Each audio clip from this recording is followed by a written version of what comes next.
The following broadcast is intended for entertainment purposes only and should not be taken seriously by anyone. Viewer discretion advised. If you got nowhere to go, watch the Pocket Horror Show. Pocket Horror Show. Pocket Horror Show. Hey, Mom, close the door. All right. Coming back at ya. It's the Pocket Horror Show, broadcasting as always from the Parts Unknown studio Syndicate. Yo, your premier non-Filipino source for all things wrestling, black t-shirts, and business management. We are your benevolent hosts. I am the Pocketman, the Twin Wiesel. And I'm Eddie Hart. And we're coming to your face with the top 5 catchphrases of all time. But first, were the Gin Blossoms the greatest band of the 1990s? I think so. Let us know in the comments below. Yeah, it almost kind of blows out there with the people always talking about this. People want to know. Very touchy subject. So, like we said, top 5 catchphrases. Now, this might be a word, a couple words, it might be a couple lines. Remember, the focus always is Attitude Era and before. Although some things from past the year 2000, 2001 might make an appearance, our primary focus is about the year 2000 and before. Now, what makes a good catchphrase? Something catchy. All something right. That's a phrase, yeah. Hence the word catchphrase, but ultimately something that you're going to remember, something that you can relate to, something that's going to make you laugh or piss you off, something that is said that will make you remember that person or that moment in time. You know, something that you got to expect coming from the wrestler, that you're ready to say it with you, but most importantly of all, it's got to move merchandise. So, and with that being said, we are looking for a new beer sponsor. The Parts Unknown Brewery kind of went out of business out here in Parts Unknown. So if you know anyone, hit us up. So top 5 catchphrases. I'll start off with my number 5. 3 words, also known as 3 initials. R.I.P. Rest in peace. From one of the dead men, The Undertaker, one of the legends. And of course, you know, that was his gimmick, dying, coming back to life. What more can we say? Rest in peace. It is something that's been used way before The Undertaker ever existed. And I'm kind of glad nowadays it's more commonly used, or at least I've heard it, kind of rest in paradise. Rest, you know, it's not just peace. In the afterlife, if you believe in that, or after you pass, you want people to rest in the best way possible. Is peace not PC anymore? I mean, is it not politically correct to say peace? You can't say Christmas, you can't say peace. Oh, of course you can, but paradise is much better for me than peace. I'd rather be in paradise than in peace. That's just me. All right, well. But back to the matter at hand. Undertaker, rest in peace. A phrase that you always hear and always can relate to The Undertaker. So that's my number 5. Coming in at my top 5 is one of the legends of wrestling. 13-time World National Wrestling Alliance champion. I'm talking about the robe wearing, cutting and strutting, who right now you can call his 900 number, and for 20 bucks, the Nature Boy Ric Flair will pick up the phone and give you a woo! So, the Nature Boy, one of the greatest catchphrases ever.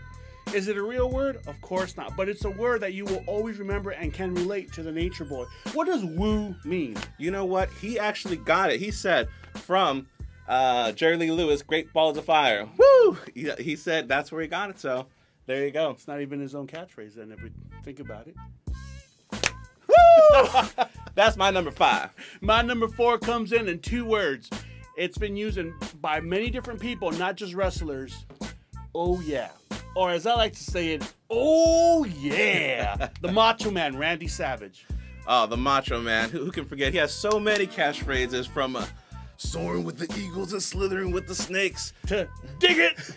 Too hot to handle, too cold to hold. I mean, he was the catchphrase machine, but ooh yeah was definitely his signature. And you know, I've seen interviews of him outside the ring, and that's how he always talked. Oh yeah, kind of that weird, like he was struggling, gasping for air or something. I think when he was on wrestling, he actually dressed down, because when he was actually on the street, he was a real character. Well, coming in at my number 4 is the check cashing, sucker trashing, always winning, Rooney spinning, the 5-time WCW champion Booker T. Booker T, one half of Harlem Heat. Once he broke sucker. Once he broke solo, really had a great career, which expanded and actually he flourished in. And I mean, most recently as a commentator, but before then, always had the charisma, always had the look, always just a great athlete, just always entertaining.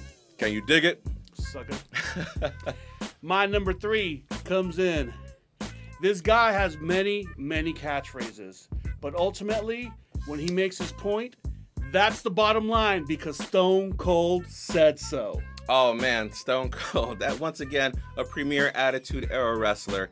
He came in, really, I think he ushered in Attitude Era. Before that, everyone had their little gimmicks, their little costumes, and Stone Cold said, F that, I'm just gonna be myself, come in, I drink beer, I raise hell, and I say what I say. And he did it the best way, and we've talked about this before. What was the best thing about Stone Cold? What did he do week in and week out? He drank beer, he had a potty mouth, and he beat up his boss. Who doesn't want to do that? Hey, boss.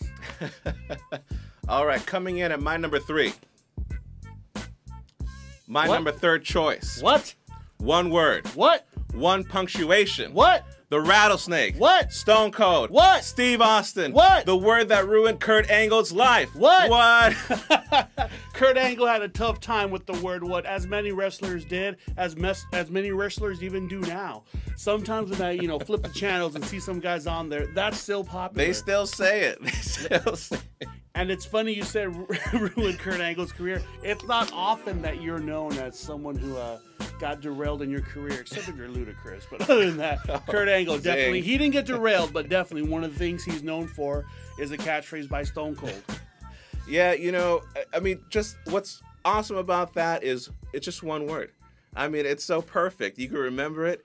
You can still say it. You can use it anytime. And who doesn't get pissed off when someone asks you what to repeat yourself? It's the word. So that's my number 3. What? My number 2, I don't think we ever got an answer for this because my number 2 is a question as well. Arguably one of the biggest superstars of all time. So let me ask you this. Once the rants would go on, at the very end, this wrestler would say, "What you gonna do?" Insert various words here. When the hoaxer runs wild on you. I mean, we never got time to have, there was never any time for an opponent to respond what they were gonna do. Well, let me tell you something, Eddie. When you come to the Hulkamaniac, yeah, that was his thing. What you gonna do? When Hulkamania runs wild, or when the Patriots, the All-Americans, right. or whatever else. Or when these 24-inch pythons, or again, insert various words here, but ultimately the framework of his catchphrase, what you're gonna do, da-da-da-da-da, when da-da-da-da-da runs wild on you. And whenever he got the fans or his team involved, people just went crazy. He really carried wrestling into a new era by himself, on his back, with all the Hulkamaniacs. I'm not the biggest Hulk Hogan fan, but that's a catchphrase I will always remember and always relate to the one and only Terry Bollea, a.k.a. Hulk Hogan. My number 2 is coming in from one of the biggest stables in all of wrestling history. They had world champions, they had intercontinental champions, tag team champions, hardcore champions. They had the 9th wonder of the world. The 9th wonder of the world, by the way. Rest in peace, Strony Laurer. You were fine as hell, and you were just an awesome wrestler. Even pre-surgery, I thought you were fantastic. So rest in peace, Hot Mamacita. But so that was my number 2 is coming from the one and only, or the 5 and only, or 6 and only. It depends what year they were in. D-Generation X. And if you don't like my number 2, I got 2 words for you. Suck it! His number 2, again, the stable of DX was so huge in the late 90s, early 2000s. The whole Monday Night Wars thing, it's just not enough time to go over what that meant for all of wrestling and what it meant for the fans. You saw a real television war between 2 of the greatest wrestling companies ever. And DX, a big faction in that, a big storyline that week in and week out. No one did it better than them. So that's my number 2. My number 1. Again, he never gave his opponents a chance to respond to his question. But the question was always at the end of every rant that he did. Do you smell what The Rock is cooking? Yeah, I'm not sure. He always talked about pie. He always talked about eyebrow raising. What was he cooking? But he was one of the legends of all wrestling. Been around, still comes back once in a while when he's not doing his Oscar worthy acting movies. When he's not being the Scorpion King or the Tooth Fairy. He playing on the beach with Zac Efron for Baywatch. Oh yeah, that's the latest one, by the way. So check that one out. Or when he's not co-starring with me, the Twin Weasel. Yes, right. Don't know what you're talking about. But anyway, so that is a great number 1 pick.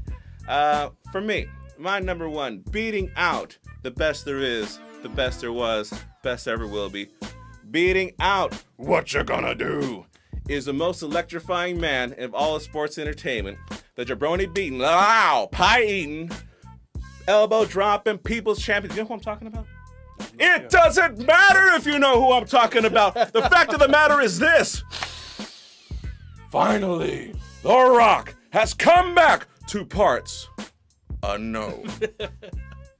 The Rock, so many catchphrases. There's a reason why he's my number one and why he's Twin Weasel's number one. Do you smell what The Rock is cooking? Finally. It doesn't matter who in the blue hell is insert name. The eyebrow raising, pie eating. I mean, there's so many things you could say about this guy, and a lot of his one-offs are just as funny.